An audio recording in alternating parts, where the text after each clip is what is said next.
Jadi untuk menghadapi angin besar tuh pilihannya dua. Anda kekar kayak kurma atau fleksibel kayak padi. Jadi ya doyong-doyong sithik gitu ya. Ada koruptor sowan, salam templeknya ya diterima gitu ya. Ada calon bupati cantik ya didukung. Pokoknya agak-agak doyong gitu. Tapi baru kayak doyong itu nggak bisa roboh karena fleksibel. Jadi kazar in akhraja syat'ahu. Jadi ada dua tamsil. Karena memang menghadapi orang fasik, orang dolim ini kita sebagai ulama itu ya kebingungan. Ini mungkin Ki Afif bisa bahsul masail ini. Karena pertanyaannya gini, saya berkali-kali digojlok sama bapak saya. Berteman orang fasik hukumnya gimana? Pasti dijawab haram. Tapi kalau pertanyaannya dibalik, membina orang fasik hukumnya gimana? Baik. Dan bisa membina kalau berteman.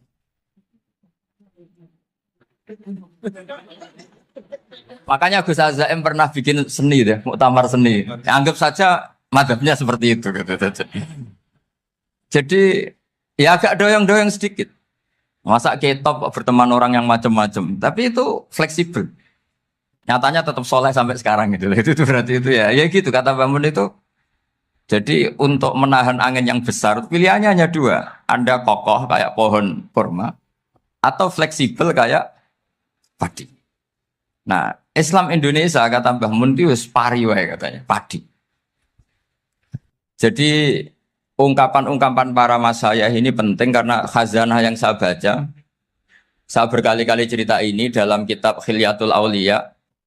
Itu Abu Nu'aim Al-Asfihani cerita tentang riwayat Sufyan bin Uyainah. Ini gurunya Imam Syafi'i. Itu setiap kali Nabi Isa dan Yahya, ini dua nabi yang sekurun, sama-sama masih muda. Nabi Yahya itu senengannya dolan ke orang-orang soleh, menyambangi orang-orang soleh. Tentu itu bagus. Tapi kalau Nabi Isa ini suka menyambangi orang-orang yang fasik, orang-orang yang nggak jelas. Ketika dua beliau ini ketemu, tentu yang perlu jawaban Nabi Isa karena kontroversi, berteman sama orang-orang yang nggak jelas. Kata beliau, innama ana tabibun udawil mardo. Seorang kiai, seorang nabi, orang yang baik itu ibarat dokter. Di mana-mana dokter tuh ngobati orang yang apa? Sakit. Kalau Anda dokter dan peneliti satu penyakit, pasti cari daerah yang banyak pandeminya. Masa neliti pandemi di orang-orang yang apa? Sehat. Jadi ini juga perlu dibahsul masail karena tadi dibolak-balik itu. Bina orang berteman orang fasik hukumnya haram karena wa in kana dasarin fajanibhu suratan. Tapi kalau bina orang fasik hukumnya baik. Bisa bina kalau berteman. Jadi fikih itu ya karena dibolak-balik. Makanya sholat juga gitu. Sholat yang tumak ninah yang lama itu ya bagus. Masa jagongan mbek pangeran nggak asik. Jagongan sama teman aja asik, masa jagongan sama pangeran tidak apa? Asik. Saya kalau Ibnu Abbas sholat tuh cepat. Ketika ditanya, kenapa kalau Anda sholat cepat? Setan baru tata-tata mau goda, sudah selesai. Kata. Karena setan itu ya jaga jaim tuh, jaga image. Jadi kalau mau goda orang itu ya surinan dulu, macak-macak dulu. Ternyata mau ke situ sholatnya sudah selesai. Lah kebetulan mazhab saya itu yang kedua itu gitu. Jadi kalau Gus Azaim itu sholat lama sekali, itu ada mazhab tandingan, yaitu mazhab saya. Itu karena ini sepuh saya, meskipun top beliau tapi sepuh saya. Saya sudah 50, beliau baru 40. Ini berarti baru memulai kiai. Kalau pakai umur nubuah ini baru memulai. Jadi mazhab itu penting. Jadi pembanding itu harus diutarakan. Sehingga dalam fikih manapun itu sebuah madhab itu harus diuji itu lewat pembanding. Dulu itu setiap debat fikih antar ulama itu mesti nggak ada yang menang. Misalnya saya kiai kelihatan miskin itu ya baik supaya santri-santri yang miskin itu punya teman gitu. Karena rata-rata santri itu miskin. Nah, dikancani kiai kan seneng gitu. Tapi problemnya kiai yang miskin itu ya nggak bisa nolong santri karena dia sendiri apa? Miskin. Makanya dulu Imam Syafi'i itu pengagum orang miskin. Setelah ngaji Imam Malik, tanya, ya Imam Malik, orang yang sealim jenengan itu siapa? Jawabnya Imam Malik lucu. Dulu Abu Hanifah, sekarang orangnya sudah meninggal ya. Ilmunya dititipkan atau diwaris oleh Muhammad bin Hasan Asy-Syaibani. Akhirnya Imam Syafi'i dibiayai Imam Malik ke Irak. Imam Syafi'i miskin, bisanya ke sana dibiayai Imam Malik. Itu seperti Abu Ya Said Muhammad masyhur, ini murid beliau. Kalau ada santri boyong kan mesti apa? Disangoni. Disangoni. Ketika datang ke Irak, Muhammad bin Hasan Asy-Syaibani itu nata uang, nata emas itu di ruang tamu. Jadi ngitung uang itu di ruang tamu. Miliatan. Ini kaget, ini kiai kok kedonyan kata Imam Syafi'i itu. Tapi apa kata Muhammad bin Hasan Asy-Syaibani? Anda kagum ini, Anda kaget ini. Kalau kamu menyoal orang soleh kaya, ini tak kasihkan orang-orang fasik. Biar dipakai judi, dipakai selingkuh, dipakai maksiat. Jangan-jangan. Harta ini harus tetap di orang soleh. Kalau ke orang fasik, bahaya. Berarti kiai boleh kaya. Boleh-boleh. Semenjak itu ada gerakan kiai kudu sugih. Ya ada yang kesampaian, ada yang enggak gitu saja. Tapi karena kalau pakai logika fikih, harta itu fitnah. Oke, seakan-akan harta itu masalah. Tapi kalau ini dikuasai orang dolim, maka masalah besar. Jika orang-orang soleh ini harus juga menguasai harta. Nah, terus lama-lama dikiaskan kekuasaan.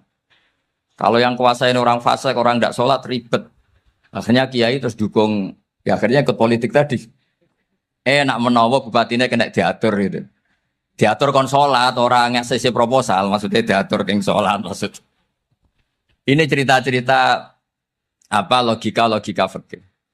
Makanya saya sering ngaji kitab-kitab itu, diantara yang saya suka adalah ada dialog besar yang terjadi di antara orang-orang pilihan, termasuk bahkan di antara para nabi dan Tuhan. Jadi unik. Allah sendiri kadang mengajari kecerdasan para nabi itu ya lewat dialog. Masyhur itu, Nabi Ibrahim itu punya ruang khusus untuk sholat, dan tidak boleh siapapun masuk situ. Tahu-tahu ada yang sudah di situ. Beliau membuka, kaget. Siapa memberi izin ke kamu yang punya rumah ini? Saya yang punya rumah dan saya tidak memberi izin kamu. Yang memberi izin saya itu yang punya saya, kamu dan rumah ini. Yaitu Allah Ta'ala katanya. Wah berarti kamu malaikat dong? Iya saya malaikat Israel. Disuruh nyabut nyawa kamu. Ya agak sopan karena agak pernah mondok di Salafiyah itu akhirnya Nabi Ibrahim bilang, wah itu keliru, Anda pasti keliru. Hal ra'aita habiban yumitu habibah, hal ra'aita khalilan yumitu khalilah. Saya ini Khalilur Rahman, saya ini kekasih Allah. Masa ada kekasih bunuh yang dikasih? Itu Israel akhirnya ngaji, masuk akal juga. Ternyata perintah ini mungkin hoax ya. Pokoknya dia terus mikir akhirnya. Iya ya, masa ini kekasih Allah kemudian oleh Allah dibunuh, dimatikan. Terbanglah Israel, matur lagi, ya Allah, kata Ibrahim, hal ra'aita khalilan yumitu khalilah. Masa kekasih bunuh yang dia apa? Kasih. Kayaknya masuk akal Gusti. Mulai ngaji lah kira-kira gitu. Akhirnya oleh Allah dijawab, ya sudah begini, kamu datang ke Ibrahim bilang, hal ra'aita habiban yakrahu ayyalqa habibah. Masa kekasih tidak siap ketemu yang dikasih. Nah, jadi akhirnya Nabi Ibrahim, Israel datang lagi. Logikanya sekarang enggak gitu, begini katanya. Diajarin. Hal ra'aita habiban yakrahu ayyalqa habibah. Masa kekasih tidak siap ketemu yang dikasih. Kata Ibrahim, oke, ya, terus mau meninggal. Jadi kalau jenengan cinta betul sama Allah ya harus, ya tidak usah, jangan sekarang tapi. Kalau mati di rumah aja, kalau di pondok ngerepotnya kiainya nanti. Tapi nanti setelah punya cucu banyak lah. Nah, barokahnya baca ini dialog-dialog orang pilihan ini akan tersibak. Karena tidak dalam semua kebaikan itu nggak ada logikanya, rata-rata ada logikanya. Misalnya begini. Kalau Anda orang soleh, kemudian anak Anda pamit mau sekolah di Jerman, pilihan Anda mengizinkan apa enggak? Karena potensi jadi fasik ya tinggi karena di tempat-tempat mas. Potensi berdakwah dari daerah yang untuk daerah yang tidak ada dai-nya menjadi ada. Itu mesti ulama itu berdebat. Misalnya punya anak pamit mau kembali atau keluarga. Yang satu cara berpikir optimis. Awal ada dai di beberapa negara Eropa itu ya barokahnya imigran, pekerja, mahasiswa. Dan semua itu bumi Allah, harus ada tasbih, harus ada tahmid. Dan itu harus dimulai dari kemauan atau mengizinkan anak asuh kita ke sana. Tapi di sisi yang lain potensi jadi fasik itu tinggi sekali. Mana iman pas-pasan. Nah hal-hal seperti ini itu pasti jadi perdebatan. Dan kita harus menjawab. Dan tadi kayaknya di semua Basul Masail, Pondok Salafiyah jawabnya pede semua, nggak ada ragu, nggak ada khilaf. Baguslah kalau pede. Meskipun nanti mungkin ada ulama lain yang cara berpikir apa? Berbeda. Sehingga, ini saya cerita ya. Sehingga di kitab-kitab fikih, misalnya saya kok hidup di Bali, sudah punya komunitas ngaji. Itu kok saya pindah ke Sukorejo sini. Banyak ulama yang mengatakan haram. Karena membiarkan bumi Allah yang sudah pernah ada orang yang sujud, kemudian ditinggalkan kosong, dan kemudian dikuasai orang yang tidak sujud. Jadi dianggap itu pembiaran. Jadi banyak di kitab Qalyubi, sarahnya Mahalli, jika ada seorang muslim yang hidup di negara orang kafir, dia nyaman, tidak dapat teror, itu nggak boleh lagi pindah ke negara Islam yang sehat. Karena takutnya li'alla yastau li'al kafir tilkal buk'ah, supaya bumi itu tidak dikuasai orang kafir.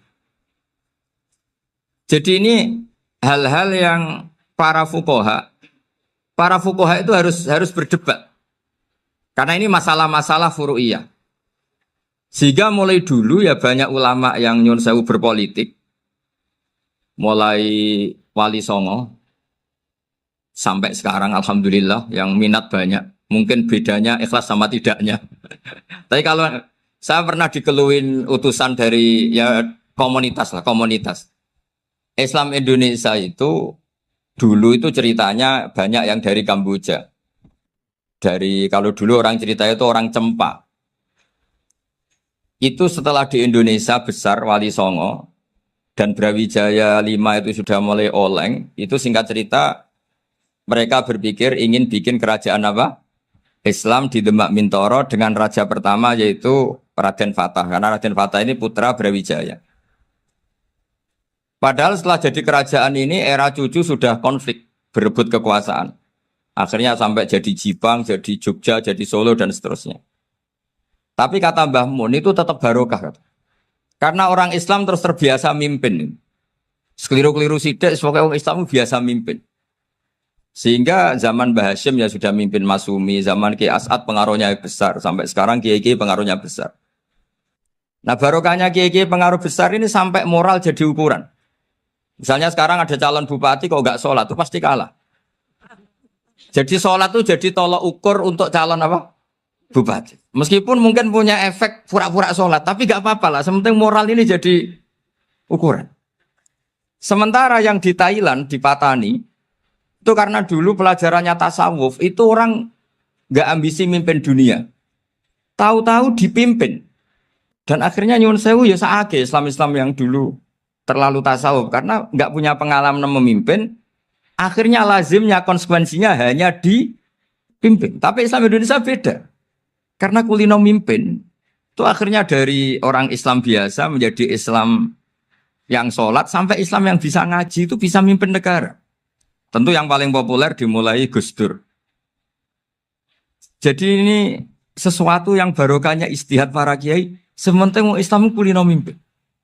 Sehingga di Indonesia itu barokahnya itu, kebaikan itu jadi tolok ukur. Ada orang kok terkenal koruptor atau terkenal nyuwun sewu selingkuh atau terkenal apa itu pasti tidak jadi. Karena moral itu menjadi tolok ukur. Dan itu adalah politik para kiai. Jadi ini saya cerita dan itu negara juga akhirnya untung karena seleksi agama sama negara itu sama-sama kiai ya bilang negara harus dipimpin orang soleh, negara juga bilang seperti itu. Nah, ketokohan-ketokohan para beliau-beliau ini yang mau lah bekerja sama dengan Umarok. Kita tahu dulu Pak Harto ya rawuh ke sini ketika Muktamar 84, rawuh ke Ki As'ad, ketika mau kembali ke Khittah juga dirembuk oleh ulama dan Umarok. Dan akhirnya ini menjadi negara yang alhamdulillah semoga selalu menuju baldatun thayyibatu wa rabbun apa? Ghafur.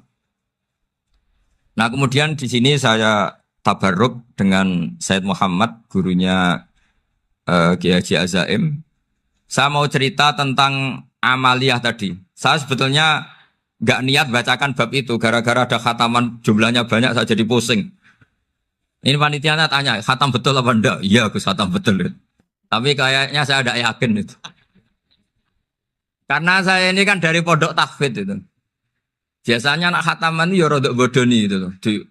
Wes dibaca buanter sing nyemak mau ndelok pojok etok. Mergo kebanteren. Nah, akhirnya lafat-lafat yang di tengah itu enggak di apa? Baca. Tapi ya semoga dimaafkan Allah lah. Yang jelas itu enggak. Tapi saya mau cerita ya. Jadi cara berpikir Said Muhammad ini nanti juga saya teruskan di Ma'had Ali. Ini saya baca ya. Di antara yang diyakini madhab Malikiyah, ini saya baca saja teksnya. Jadi ada riwayat namanya kalau Said Muhammad bahasakan itu Ataqoh Somadiyah. Kalau di Indonesia kadang orang bilang Al-Ataqoh Al-Kubro, yaitu dengan membaca surat Ikhlas. Di sini jumlahnya hanya 100 kali, kila 1000 kali. Tadi berapa teman? 700 juta ini sudah susuk banyak ini. Di sini hanya 40, riwayat lagi 100, 1000. Terus sampai tadi berapa? 800 juta. Wah, ini sudah susuk ini. Itu anak cucu sampean pasti masuk surga itu kalau gitu. Ini saya baca, ini kitabnya Said Muhammad ini. Suratul Ikhlasi wal Itqu minan nar. Akhrajat Tabraniyu fil Kabir an Fairuz Ad-Dailami wa Ibnu Ukhtin Najasi. Waqad khadaman Nabiyya sallallahu alaihi wasallam. Orang ini jadi khadimnya Nabi. Qala Rasulullah sallallahu alaihi wasallam, "Man qara'a qul huwallahu ahad mi'ata marratin fi shalat ghairiha kataballahu lahu bara'atan minan nar." Ini hanya berapa ini? Mi'ata marrah. Berarti kalau satu orang itu cukup 100. Tadi sudah untuk 7 turunan tadi untuk orang berapa? Ya, untuk 7 turunan cukup ya? Untuk 7 turunan. Ya sudah susuk ini, sudah susuk ini. Duh, ribet ini. Nah, ini tak cari pembenarannya, ini supaya keren. Ini di halaman 188 Abwabul Farad. Warwa Ibrahim bin Muhammad al-Khiyari fi fawaitihi an Hudzaifah marfu'an. Man qara'a qul huwallahu ahad alfa marratin faqad ishtara nafsahu minallah. Berarti 100, ada riwayat lagi 1000. Nanti tak carikan lagi yang berapa? 1 miliar. Jangan banyak-banyak. Nah, ini saya baca ya. Wa hadzal adatu huwa al-ma'rufu bi ataqatis somadiyah. Wa qad nassa jama'atun min mutaakhiril malikiyah ala istihbabi ataqatis somadiyah. Wa haddu ala qiraatiha wa istimaliha. Minhum Asy-Syaikh Abdus Salam Al-Asmar sak teruse ini. Jadi kullu haula'i istahabbu ataqatas somadiyah ma'atirafi ba'dihim kal misnawi bisyidati fi hadisiha. I'timadan ala anna hadha minal fadha'il allati yutasahalu fiha. Faman sa'a yasta'milaha roja'a khusula ma fiha fala ba'sa bidzalik. Ala syarti alla ya'taqida thubuta dzalika anin nabi sallallahu alaihi wasallam hatta la yaqa'a fil kitsbi alaihi. Jadi intinya itu silahkan Anda bikin jumlah sesuai versi Anda. Yang penting Anda jangan kampanye kalau itu perintah Kanjeng Nabi Muhammad sallallahu alaihi wasallam. Karena kalau kamu atasnamakan Nabi kemudian jumlahnya sampai 800 berapa? 800 juta, berarti Nabi mengajarkan masyaqqah pada umatnya. Jadi cukup yang riwayat itu di sini hanya 100 sama 1000. Jadi kalau jumlah tadi untuk 7 apa? Turunan. Jadi kamu harus ditutup dengan doa, ya Allah, semua itu bukan untuk saya tapi untuk 7 turunan. Tolong catat ya Allah. Karena jadi artinya gini loh ya, orang Indonesia yang sering mempraktekkan ataqosomadiyah itu bukan tanpa dalil. Ternyata dalam mazhab Maliki Saya masih ingat ketika mbah saya kandung, bapaknya bapak, asmane Mbah Nur Syam. Itu wasiatnya minta dibacakan 4.000. Yang baca pas itu ya bapak sama anak-anaknya. Dan kemudian alhamdulillah zaman akhir itu mulai agak ngawur.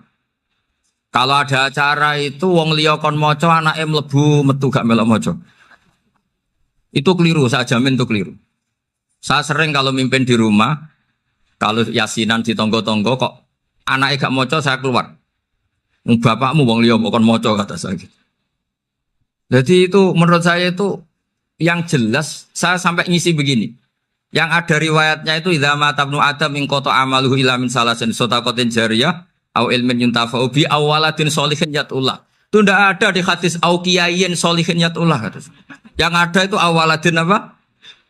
Sholihin. Jadi anaknya harus ikut. Kalau tidak ada usah kata. Akhirnya anaknya udah tinggi Gus nggih. Wah, akhirnya tak kei jagung paling akeh kula mendet sithik. Wong aku ora anake kok. Kadang-kadang enggak, orang lain baca buahnya, anaknya mau mlebu metu mau enggak no tamu mbek rokokan. Itu harus ditobatkan itu. Keliru itu. Karena nasnya bukan auqiyayin sholihin tapi awaladin sholihin. Ini bukan provokator, ini memang iya harus seperti itu. Nah, terus tentang tadi la ilaha illallah yang didawahkan Gus Azaim. La ilaha illallah itu penting sekali, cuma saya mohon itu dielmoni lah. Jadi dulu kalimat ini menjadi spesial karena dielmoni, karena dimulai dari fa'lam annahu la ilaha illallah. Terusannya ayat tuh wastaghfir li dzambika walil mu'minina wal mu'minat. Saya ulang lagi ya. Terusannya ayat tuh wastaghfir li dzambika walil mu'minina wal mu'minat. Makanya menurut mazhab Sadili kamu disuruh baca la ilaha illallah dulu, jangan istighfar dulu. Saya ulang lagi ya. Dalam mazhab Sadiliyah itu la ilaha illallah dulu, nggak boleh istighfar dulu. Alasannya masuk akal. Orang yang kafir 70 tahun, itu sekali baca la ilaha illallah itu langsung yughfar lahu ma qad salaf. Sehingga la ilaha illallah sendiri sudah punya kekuatan supaya dosa kita diampuni. Qul lil ladzina kafaru iyantahu yughfar lahum ma qad salaf. Cara menghentikan kekafiran gimana? Dia melafadzkan la ilaha illallah. Ini kalimat yang begitu saktinya sampai orang yang kafir puluhan tahun itu dosanya semuanya terhapus hanya karena melafadzkan la ilaha illallah. Nah, makanya kata Abdul Hasan Asyadili wastaghfir li dzambika ay bihadil kalimah. Seseorang sah di istighfar itu kalau melafadzkan la ilaha illallah. Misalnya ada orang kafir mati kafir. Sah enggak anak cucunya mengistighfari dia? Tidak sah karena belum melafadzkan la ilaha illallah. Makanya kata Abu Hasan Asyadili wastaghfir li dzambika ay bihadil kalimah. Sehingga lafadz ini spesial betul. Tapi kadang-kadang beberapa mursyid cara berpikir lain. Ini kalimat thayyibah harus dibaca orang suci sehingga mendahulukan apa? Istighfar. Untuk supaya pas melafadzkan kalimat thayyibah sudah dalam keadaan apa? Suci. Itu juga masuk akal. Tapi secara meyakinkan saya sendiri lebih mengikuti manhajnya Abil Hasan Asyadili karena alasannya tadi yang kafir puluhan tahun saja langsung luntur dosanya karena melafadzkan la ilaha illallah. Artinya la ilaha illallah sendiri sudah bagian dari istighfar. Nah, ya tadi buktinya fa'lam annahu la ilaha illallah terus wastaghfir li dzambika walil mu'minina. Jadi orang sah diistighfari itu setelah dipastikan sah tauhidnya. Jadi setelah tauhidnya sah yaitu la ilaha illallah baru sah apa? Diistighfari. Sehingga orang kafir, saya ulang lagi, orang kafir yang mati kafir anak cucunya tidak boleh apa? Tidak boleh menistighfar. Terus saran saya kedua, la ilaha illallah itu filosofinya itu nafyun li uluhiyati ghairillah wa isbatun li uluhiyatillah wahdah. Filosofi la ilaha illallah itu gimana? Menafikan semua selain Allah itu tidak Tuhan dan hanya menuhankan Allah semata. Nah itu caranya gimana? Caranya kita harus terbiasa ini karena tadi saya dibilangin panitia ini rata-rata mustameknya atau mustamiatnya ini santri. Caranya gimana? Dilatih pakai logika. Saya berkali-kali cerita kalau ngaji, saya sekaligus kampanye. Allah itu Tuhan yang begitu fair. Untuk menjadi Tuhan Allah mempersilahkan, ada kualifikasi Tuhan. Jadi boleh dikompetisikan itu boleh kata Allah. Gak apa-apa kamu ngaku Tuhan gitu kata Allah. Tapi nak ngaku pangeran itu paling gak ya direputasi lah. Ada verifikasinya lah. Dimulai dari apa? Ya kalau jadi Tuhan itu setidaknya bikin langit bumi lah. Aturannya gitu. Jadi kalau daftar bupati ya daftarlah ke KPU. Masa tahu-tahu jadi apa? Tuhan kemudian tidak punya prestasi bikin langit bumi. Sehingga Allah itu cara ngendikan itu ya fair. Qul ara'aytum ma tad'una min dunillah aruni madza khalaqu minal ardi am lahum syirkun fis samawat. Coba yang kamu tuhankan selain saya, prestasinya apa? Ketika saya bikin bumi itu apa ikut bikin? Terus am lahum syirkun fis samawat. Kalau bikin langit, kalau nggak bisa ya urun lah gitu. Urun semen apa urun bego, pokoknya urun lah gitu. Urun ora, gawe bumi ora, ngerti-ngerti ngaku dadi pangeran. Nah, kul hatu burhanakum. Jadi ya kan ya lucu kan, misalnya syarat kiai di Salafiyah kan keluarga Kiai As'ad, cucunya ngaji ngalim. Orang keluarga Kiai As'ad tuh aku kiai utama di Salafiyah. Oh mesti di penjara ya. Lah yo gak gawe langit bumi, gak ada prestasi terus ngaku sebagai apa? Tuhan. Sehingga fair. Makanya saya berkali-kali cerita. Jubair bin Mut'im itu punya anak namanya Muhammad. Ini sudah orang alim, Muhammad bin Jubair bin Mut'im. Itu cerita awala islami abihi. Mut'im itu orang pinter sekali. Saking pinternya dia jadi delegasinya orang Quraisy datang ke Rasulullah sebagai negosiator untuk membebaskan Asra Badrin. Tawanan perang apa? Badar. Yang namanya disuruh itu pasti orang pinter. Tapi apa yang terjadi ketika nginep di masjid? Karena zaman itu gak ada hotel. Nanti jadi geger. Orang musyrik nginep di masjid hukumnya gimana? Bahsul masail tok. Zaman itu mau tidak mau. Kalau sekarang kan ada hotel, kiai juga punya wisma. Apa yang terjadi? Orang ini cerdas sekali. Dan delalah Nabi pas sholat maghrib itu baca wattur wa kitabim mastur sampai am khalaqus samawati wal ard.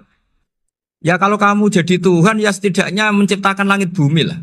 Namanya jadi Tuhan ya ada persyaratan kan. Paling tidak punya reputasi menciptakan langit bumi. Atau kalau jadi Tuhan setidaknya reputasinya itu enggak diciptakan yang lain. Am khuliqu min ghairi syai'in. Ini jadi Tuhan kok punya bapak, punya ibu. Ini jadi Tuhan kok lahirnya di bumi. Ada tanggal lahirnya, ada tahun. Masa jadi Tuhan kok dulu buminya. Pokoknya walhasil tuh. Akhirnya Nabi ketika salam sholat maghrib, dia datang. Ya Rasulullah, akalku habis oleh ayat yang barusan engkau baca. Sudah saya Islam saja. Argumentasi selain Allah Tuhan itu batal. Itu, nah saya mohon santri-santri Salafiyah itu baca Quran sampai seperti itu. Jadi jangan hanya khataman banyak-banyakan maksudnya. Ini bukan nyindir ini, ngamuk ini. Jadi ya khatamannya tadi lah 1000 atau berapa lah, jangan banyak-banyak. Juga kasihan malaikat yang nyatet kan. Wong baru subhanallah alhamdulillah aja di teks hadisnya abad al malaikah kan ditete. Itu baru subhanallah alhamdulillah itu sudah mencapaikan malaikat. Makanya saya wiridan tuh arang-arang kasihan malaikat karena nanti jadi itu ya ada madhabnya itu jadi kalau Gus Azaim sholat lama tak saingi sholat cepet tuh sama-sama ada madhabnya. Yang cepet kayak saya tadi setan pas tata-tata mau goda pas rukuk saya sudah itidal. Mau goda itidal saya sudah sujud, pusing dia. Tapi jangan tiru ini madhab yang agak-agak khusus lah sudah cara orang Madura agak khilaf gitu. Khilaf ya. Khilaf ini agak khilaf ini sudah. Tapi saya ingin lah. Sampean kalau ngaji Quran itu dilatih berlogika. Jadi Allah itu fair. Enggak apa-apa kalian ngaku Tuhan tuh enggak apa-apa, tapi tunjukkan prestasi kamu apa. Aruni madza khalaqu minal ardi am lahum syirkun fis samawati. Am khalaqus samawati wal ard. Diulang lagi am khuliqu min ghairi syai'in. Setidaknya kalau jadi Tuhan itu ya enggak butuh yang lain lah. Masa jadi Tuhan kok wujudnya saja butuh orang lain, butuh bumi, eksistensinya butuh makan, butuh minum. Makanya Allah cara meniadakan uluhiyah selainnya itu Allah itu redaksinya itu mengena sekali. Yaitu tadi, dengan cara-cara seperti itu. Sebagian ayat disebutkan ma asyattuhum khalqas samawati wal ardi wala khalqa anfusihim. Wong Tuhan kok nggak punya reputasi bikin langit, bikin bumi, bahkan untuk menciptakan dirinya sendiri saja nggak bisa.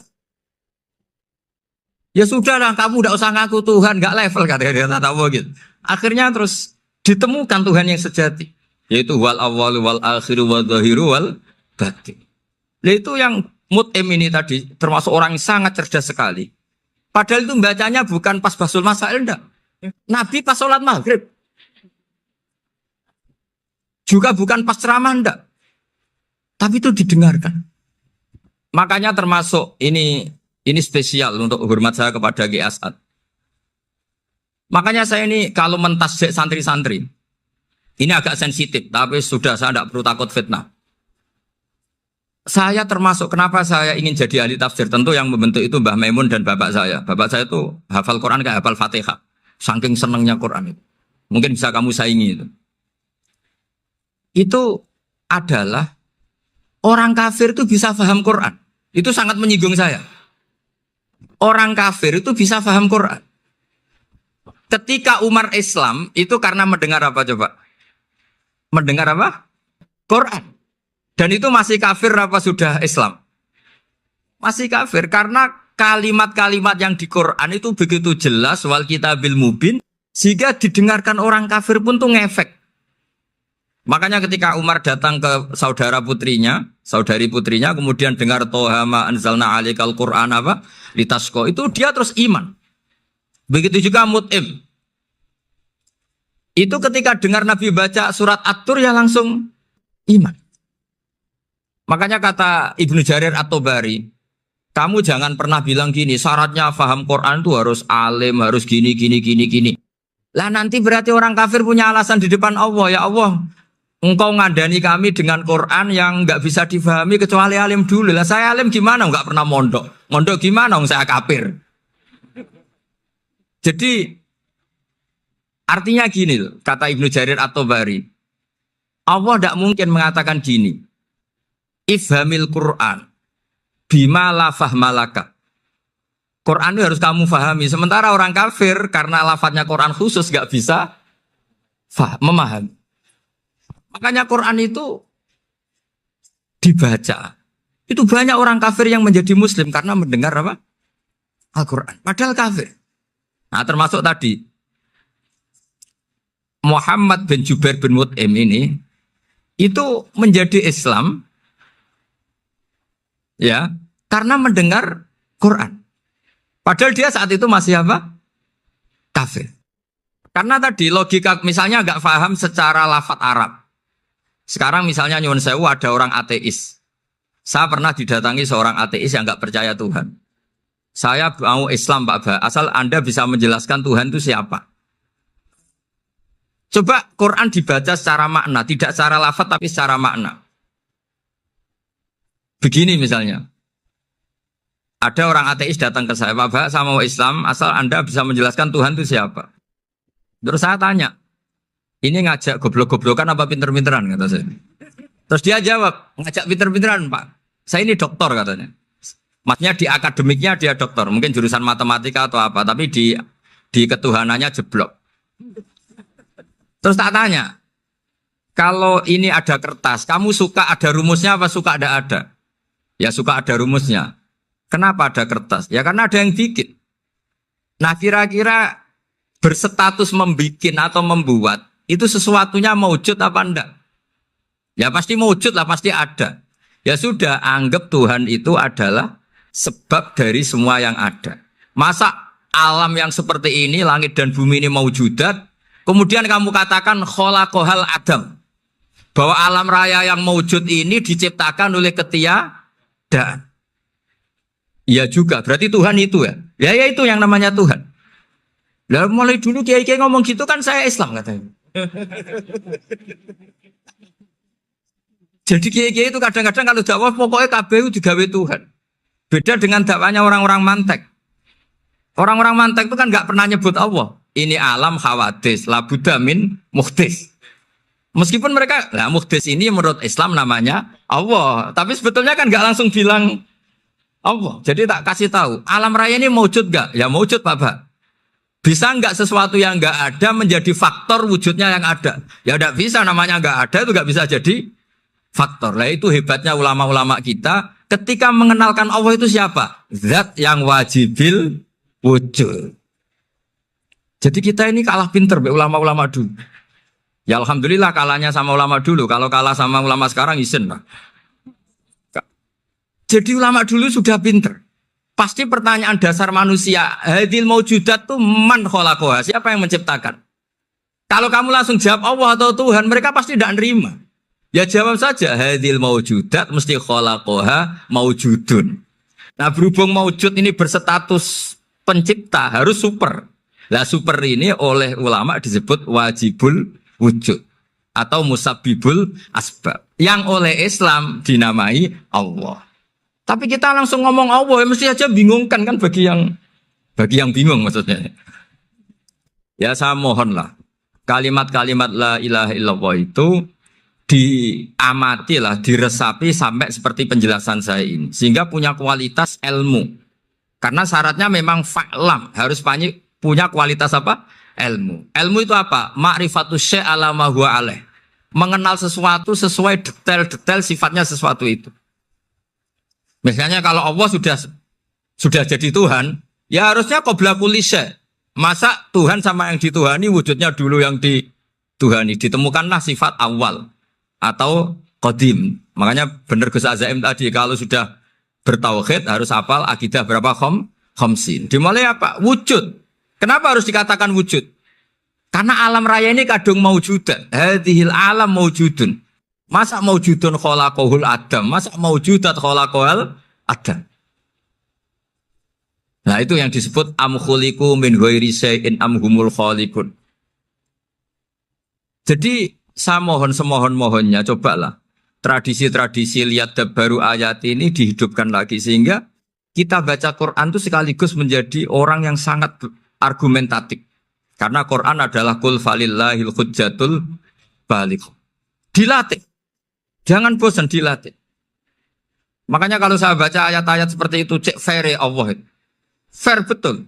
Gak apa-apa saya punya pesaing kata Allah. Tapi yang imbang dong. Pas aku gawe langit ya bantulah. Atau ada langit tandingan lah kira-kira gitu. Kalau saya bikin bumi ya ada bumi. Nah misalnya sekarang orang Cina bikin matahari. Materinya dari mana coba? Dari yang sudah ada sekarang kan? Tetap saja agak ikut bikin kan? Tapi kalau Allah bikin langit bumi minal adam minal wujud. Kalau mereka paling rekayasa yang sudah wujud adik. Nah, harus sampai seperti itu. Sampai kata Gus Azim kul hatu apa? Burhanakum dan. Jadi ini cara-cara kita untuk menguatkan iman. Aruni madza khalaqu minal ardi am lahum syirkun fis samawati. Terus kata Allah, itu nih bi kita min qabli hadza au asaratim min ilmin. Kalau kamu enggak setuju teori ini kata Allah, cari kitab suci versi Anda. Aturan jadi Tuhan itu apa coba? Ya tetap saja semua kitab suci akan mengatakan di mana-mana Tuhan itu pencipta langit dan bumi. Jangan yang lahir di bumi jadi Tuhan. Jangan Lata Uzza jadi Tuhan. Jangan karena sakti jadi Tuhan. Nah ini di sini pentingnya ilmu balaghah, ilmu mantek yang alhamdulillah di pondok-pondok kita masih diajari. Makanya kata mantek sebetulnya ilmu akal hanya menemukan hadil maujudat khalaqaha maujudun. Nah yang maujud ini siapa? Ya wajibul wujud. Nah kemudian Islam menamai ini Allah Subhanahu wa ta'ala. Makanya ulama dulu itu kalau ngetikan Allah itu siapa? Zat sing wajibul wujud. Itu filosofinya luar biasa. Karena dengan seperti ini bisa menafikan teori ateisme. Bahwa alam raya ini diciptakan oleh ketiadaan. Makanya saya bilang tadi, ngajak goblok-goblokan apa pinter-pinteran gitu. Lah nek ngajak goblok-goblokan yang ini hadhil maujudat khalaqahal adam. Terus kita goblok bareng. Loh iya kan barang maujud diciptakan yang tidak maujud. Wong ora wujud kok mempengaruhi sing wujud. Ya monggo nak goblok bareng kata. Akhirnya gak lho Gus. Saya ini dokter masa kamu ajak goblok. Ya sudah pinter saja kata saya. Alhamdulillah karena debat kecil ini dia menjadi nyaman lagi dengan apa? Islam. Memang saya tentu gak bisa disalahkan doktoralnya karena di ilmu yang selain apa? Teologi gitu. Tapi kan polanya dia pasti pinter. Makanya ini sekaligus mengingatkan anak-anak lah. Kecakapan menjelaskan itu harus dilatih. Karena di antara kelebihannya Quran itu wal kitabil apa? Mubin. Yaitu kitab yang punya kemampuan menjelaskan. Ini yang terakhir saya beri contoh. Terakhir ini penjelasan Quran. Dulu orang kafir itu cara berpikir itu begini. Muhammad, urusan kita ini banyak, problem kita banyak. Masa iya urusan yang banyak ini cukup dengan satu Tuhan? Kalau problem banyak ya Tuhannya harus banyak. Ada Tuhan pohon, Tuhan hujan. Ya kayak Cina itu ada Dewi Kuan Im keberuntungan, ada yang sial. Yang pokoknya diurus yang banyak lah. Maka mereka bilang aja'alal alihata ilaha wahida inna hadza la syai'un ujab. Ini aneh urusan banyak kok Tuhannya satu ini aneh lah. Tapi Nabi secara sabar dan yang diomongnya orang kafir. Tidak anak Mahatali, orang kafir. Jadi nanti kalau anak Mahatali gak paham Quran kebangetan orang kafir saja paham. Akhirnya Nabi secara santai, secara rileks memberi penjelasan gini.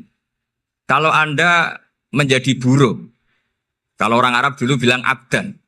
Kamu suka enggak punya majikan banyak, perintahnya beda-beda, semuanya memaksa kamu untuk nurut. Sama punya majikan satu yang baik. Ya enggak suka lah Muhammad kalau majikan saya banyak, semuanya berhak merintah saya, enggak enak. Majikannya satu saya, satu saja. Terus kata Nabi, Tuhanmu itu majikan kamu. Kalau Tuhannya banyak, kamu bingung. Berarti perintahnya banyak. Akhirnya mereka paham. Dan itu segampang itu Allah memberi penjelasan. Dorobawa masalah rojulan. Fihi syuraka umutasyakisuna wa rojulan salamal lirojul. Hal yastawiyahani masalah. Alhamdulillah. Langsung diberi analogi. Kalau kamu jadi buruh, punya majikan banyak, yang perintahnya beda-beda. Kemudian jadi buruh yang majikannya satu. Kamu milih mana? Ya milih satu Muhammad. Ya sudah. Kalau Tuhannya banyak, perintahnya banyak, kamu juga bingung. Langsung menjadi faham. Nah, ketika ada orang tidak ikhlas, Nabi cara memberi penjelasan juga gampang. Misalnya saya dikasih uang Gus Azaim 1 juta. Kemudian matur nuwun saya sama Pak Afif. Ya, aneh enggak? Saya ini orang aneh enggak? Orang aneh enggak? Itu Nabi kalau mencontohkan orang tidak ikhlas gitu. Kata Rasulullah, orang tidak ikhlas itu sebagaimana orang beli budak. Min kholisi malih. Budak itu dibeli dari uangnya sendiri. Kemudian fa'amila hadal abdu, budak ini kemudian bekerja dan a'tohullatahu. Hasilnya dikasihkan sama orang lain. Terus Nabi memberi percontohan. Ayasurrukum ayyakuna abdukum kadzalik. Apa kamu suka kalau budak kamu seperti itu? Dulu orang-orang dulu kan beli budak untuk disuruh bekerja terus disuruh setor apa? Hasilnya. Jadi budaknya kamu yang beli, yang biayai. Kalau sekarang mungkin gak ada budak gini lah. Saya nyuruh Zaid, tak kasih mobil, tak kasih bensin, tak kasih uang jalan supaya narik angkot. Hasilnya disuruh ngasihkan saya. Ternyata dikasihkan orang lain dan matur nuwun sama orang.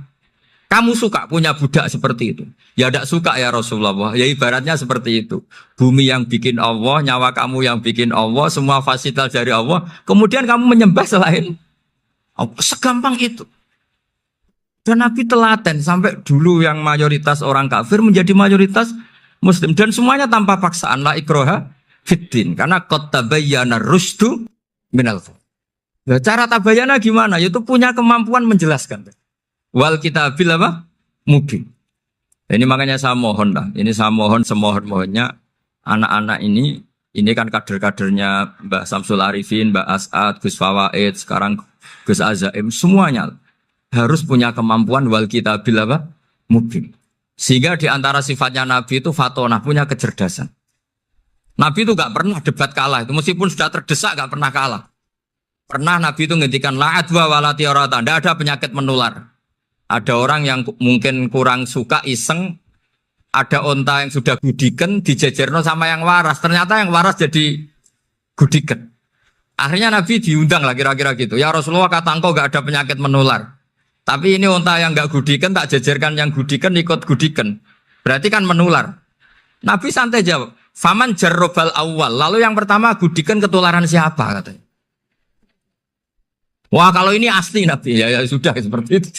Jadi ngiranya dia menang. Karena yang gudiken pertama nulari yang kedua. Ternyata Nabi tanyanya lagi. Faman jarrobal awal. Yang gudiken yang pertama siapa? Oh ini asli ya. Maksud saya itu.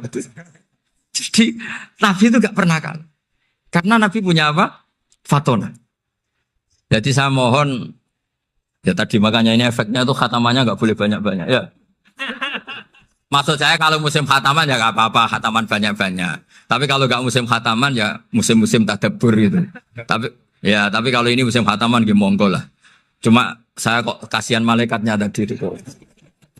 Ya, matur mawon minta maaf. Assalamualaikum warahmatullahi wabarakatuh.